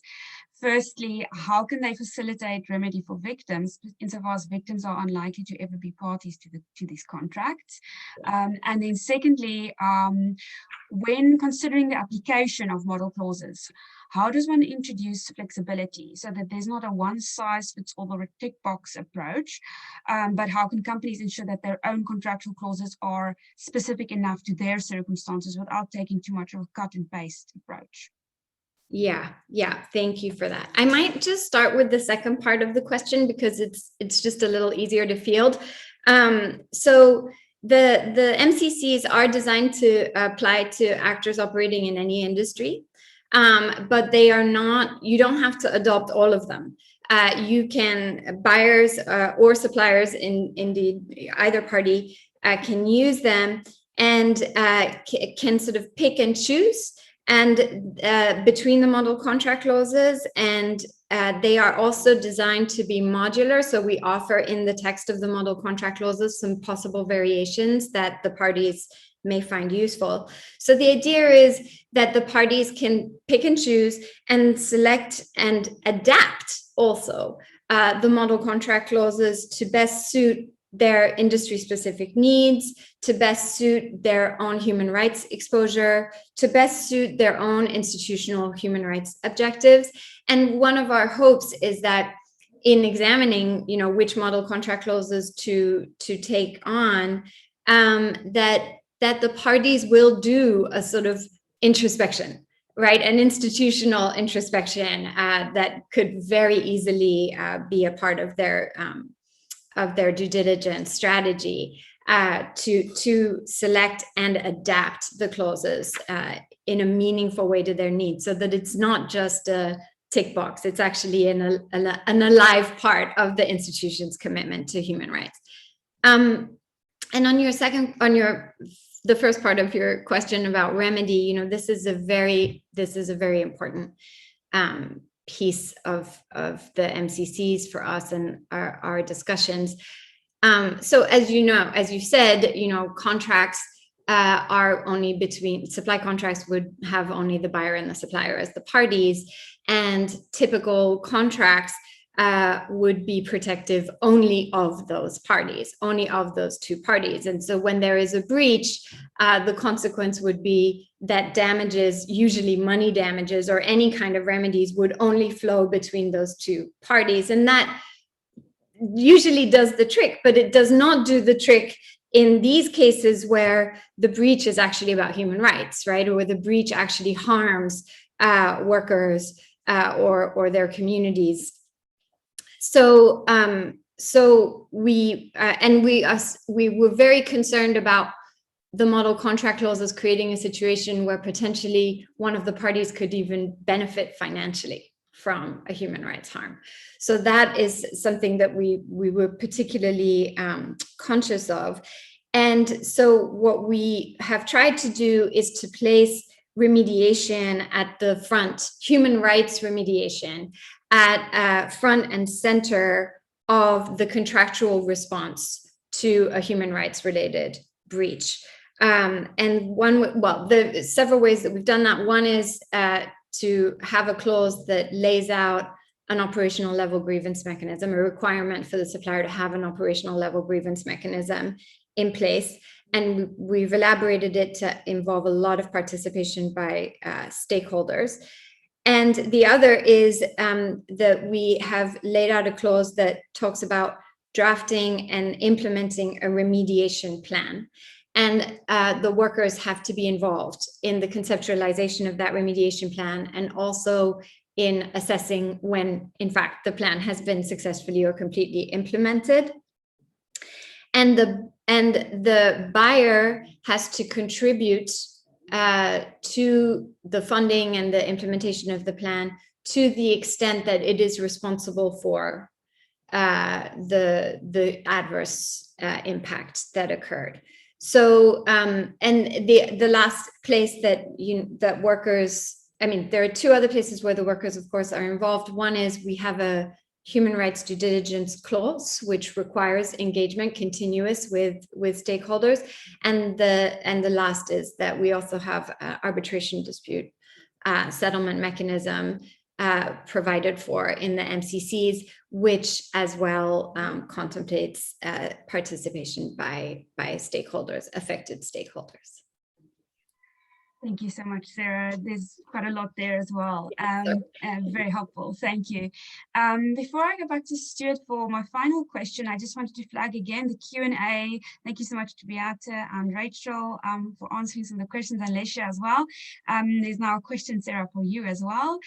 So if you could have a look at that, that would be great. I think you're doing really well in the Q&As. And please, if you have any questions, please do insert them there. We might have a few minutes. So Stuart, you have significant experience in the application of contractual clauses for human rights, anti-modern slavery, anti-bribery and corruption. Could you elaborate on some of the legal and practical aspects that should be borne in mind in using contractual clauses? Sure, thank you, Lise. The starting point is that contract clauses are clearly a very effective way of securing leverage in the manner that the guiding principles envisages when you're dealing with counterparties and managing human rights issues in your business relationships.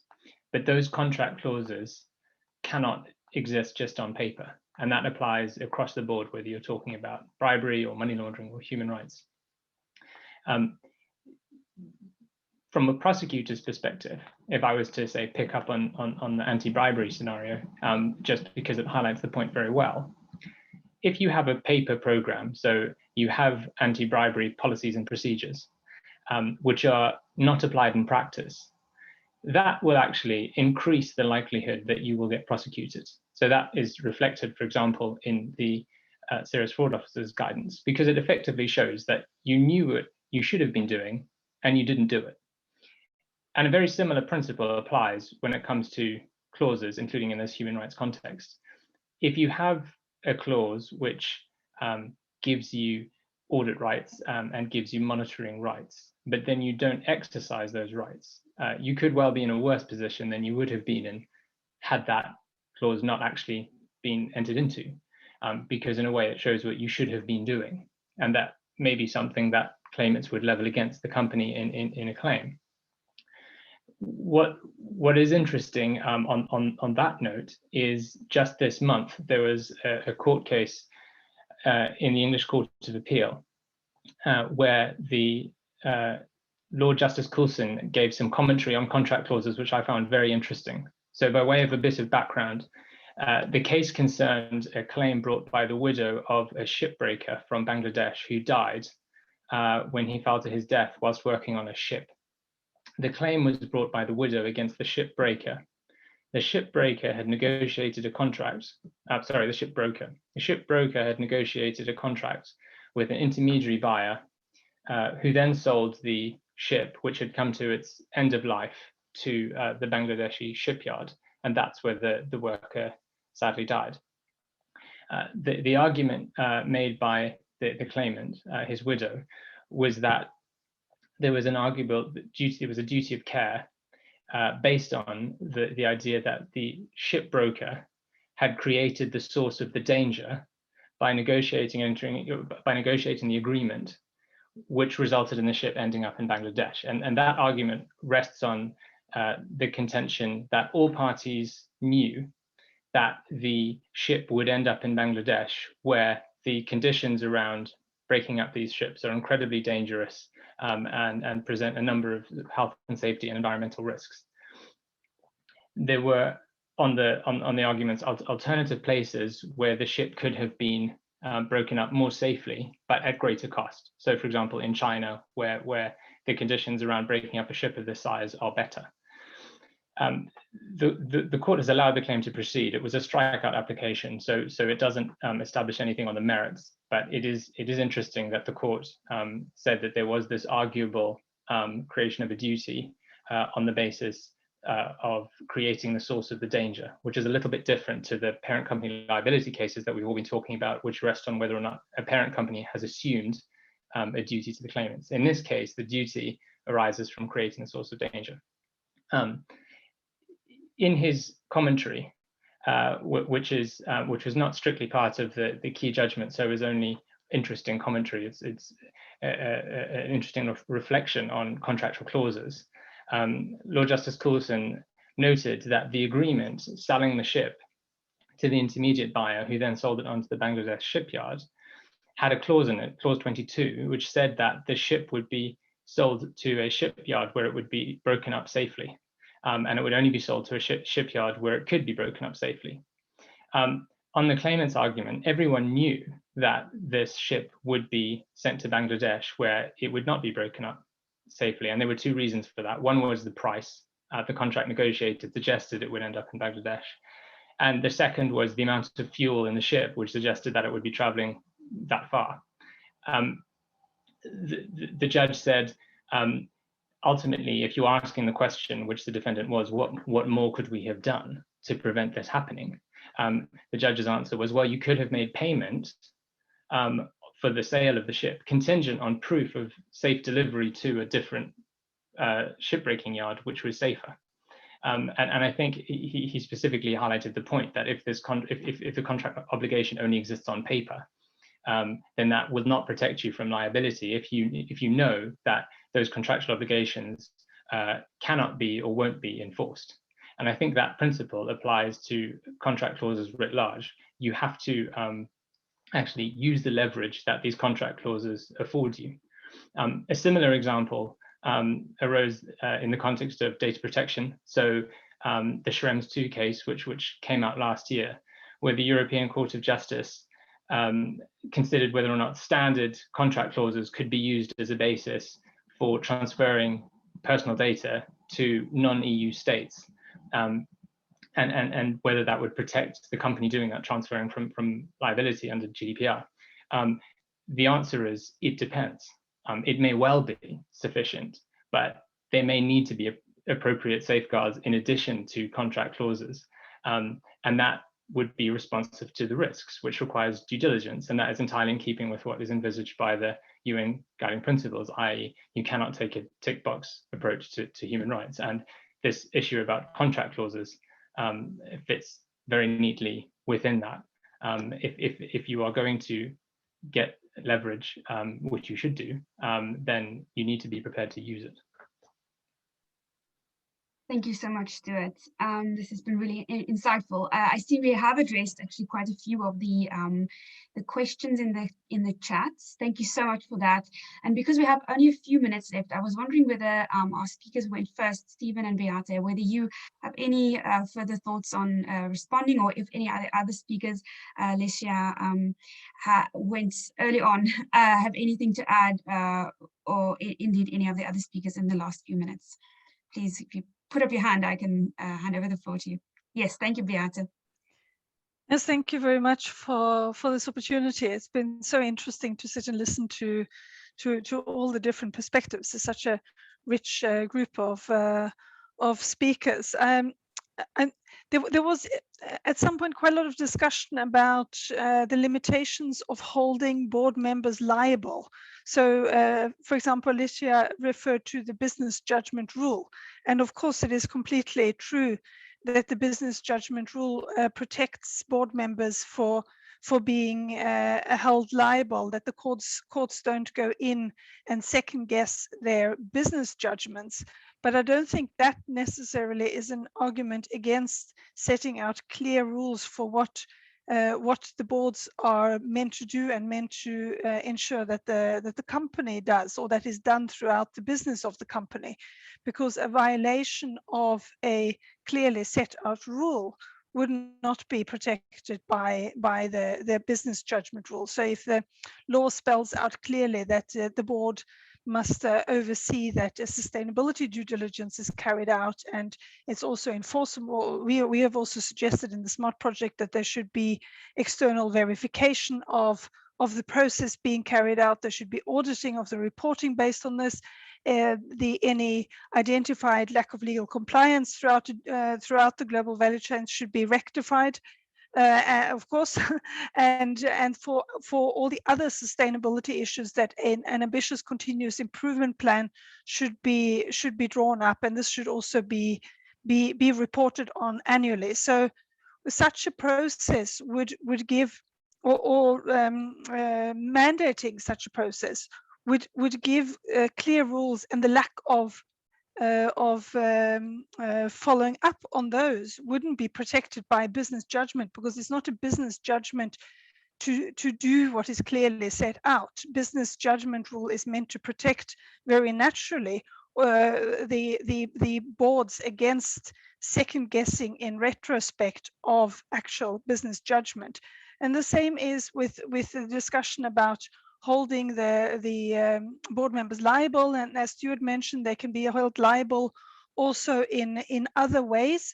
But the main point from my perspective is not holding boards liable. It's quite the opposite, giving boards clear direction on what they are meant to do and how they are meant to do it, in a way that gives them a level playing field, because they know that they then can promote the interest of their company in a good way within that framework, knowing that all other boards of all other companies have to do the same thing. And as I see it, again, in a comment to Stuart's point, that this is not changing totally how directors' duties are constructed, but it is clarifying and putting into place key elements crucial to the level playing field in light of the totally changing landscape, because there is so much of core company law that is based on this outdated idea of boards governing one legal entity that doesn't necessarily,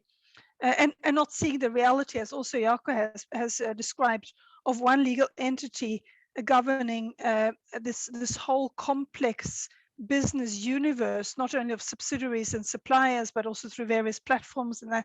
So it's putting into place that, and it's also completely necessary, as I see it, to be able for the company, for the board to do its key role to promote the interest of the company and protect it against business and financial risks of unsustainability.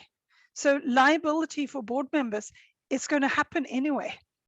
And that's the thing, that today there is there's this enormous legal uncertainty, of course, for victims of human rights abuse and indigenous communities that see their area violated and all of that. And they are responding through this international trend of lawsuits, which then also, and they don't know whether they're going to win. The case might be dismissed for procedural reasons, as the case is. And if they get to the court, then maybe they win or maybe they don't, but they have no idea beforehand. Board members increasingly know, or should know, that they may be sued any day for something that has happened in a part of the world that they didn't even know that their business was involved in, because they are not doing their job.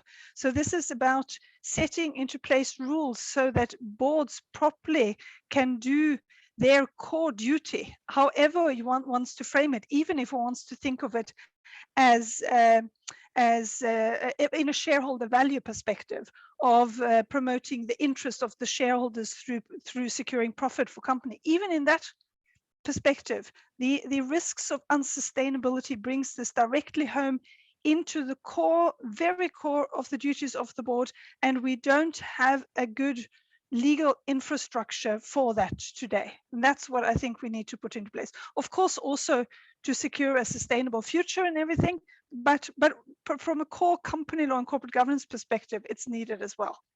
Thank you for that opportunity. Thank you very much, Beate, also for clarifying. And Lécia, I see your hand is up as well. Please go ahead. Yes, so we're getting wonderful questions, and one of them caught my attention. One of our attendees is talking about reforms, legal reforms that would somehow nudge or encourage directors to behave or decide differently.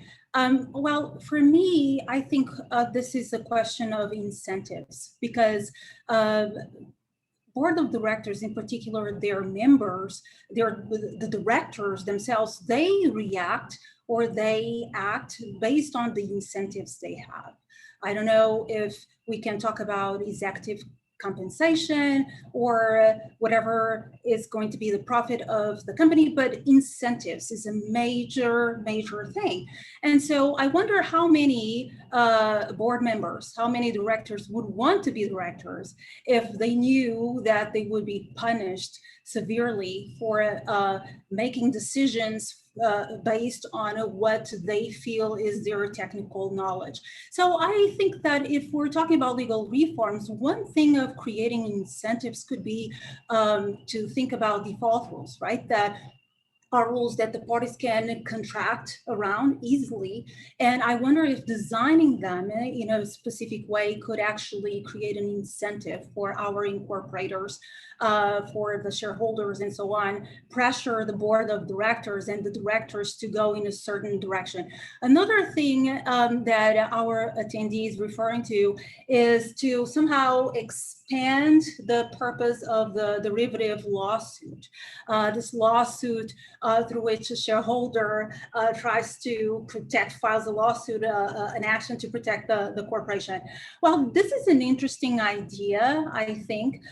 Now, the question is, what are the interests that we are protecting? Are we only protecting the interests of the corporation, and what are those interests? Or do we want to pay attention to the interests of stakeholders, and to what extent? So this is a huge discussion. These are great questions. The third point that I'd like to refer to is the concept of sustainability, because in Europe, we have a definition of what sustainability is. But what about developing countries or emerging economies? What is sustainability for them? And when we talk about due diligence, how do we want to craft rules that pay attention to sustainability? What do we mean by that? So I think there's a lot of food for thought, and I'm so grateful that I'm part of this discussion that is just the beginning, I feel.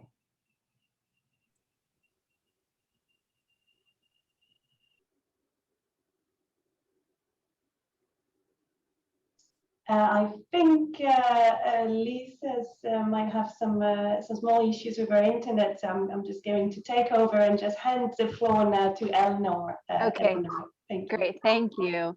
I hope that all of you have found the session as insightful and informative as I have. We are ending on time, but I wanted to thank our invited guests, including Mr. Secretary of State, João Torres, Lise, the panelists, Claire, and all participants for joining us today.